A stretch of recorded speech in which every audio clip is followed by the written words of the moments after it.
Hey everyone, Marty and Alana here. Alana, we cover a lot of VR, but recently you got to see what NVIDIA is up to in the space. Yeah, so they recently made the fastest GPU ever, which is the GeForce GTX 1080, and basically they're using that technology to do some really, really insane stuff with VR. So one of the things that I got to check out was called Funhouse. Okay. This is totally just a demo. It's kind of a series of carnival games, but the idea is that the physics in these VR games is better than any other VR game I've ever played. That's awesome. What were you playing on?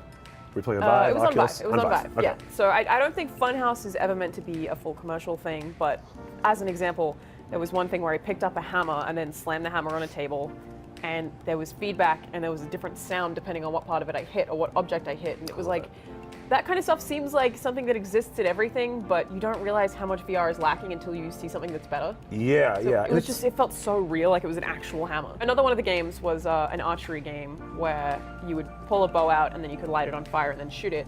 And the fire physics are insane. The way that fire looks, it like kind of dances, that smoke, just those attention to detail just make it so much more immersive, which is obviously the most important thing about VR being successful, and they've done such a good job of it. And the big thing that NVIDIA is sort of championing with this is that it's open source, and so this is like, yes, it's just a bunch of like small carnival games that you can download for free, but it's also, they're going to allow other developers to use this technology going forward in their games. So you can imagine stuff like the fire arrows and the hammer in something like a Skyrim game, which would be super cool. That would be awesome. Yeah. One other thing that they also have that's open source is Ansel, which is basically an in-game camera. So you can pause any game that is compatible with it and basically fly the camera around like a drone. So it gives you like a photo mode.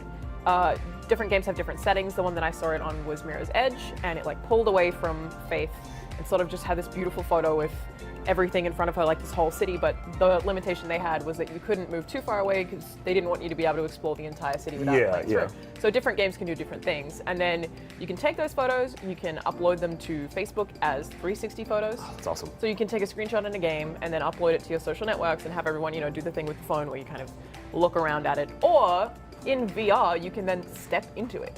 Oh, that's so cool. Yeah. Yeah. So the best one that I saw was The Witcher. I was basically just in the middle of a town square with Geralt standing right next to me, looking around at everything, how it would look from his perspective, and it's incredible how awesome that scale is. Yeah. It also just gives you a chance to like take photos of some of your favorite moments from games, like boss fights. Like, yeah, I love that. So cool. Yeah, I mean, and Sony's been really good on that with PS4, with specific games having photo mode, and it's really cool to see that sort of transitioning into VR itself. Yeah. Awesome, thank you so much, Alana. For so much more on VR, stay right here on IGN.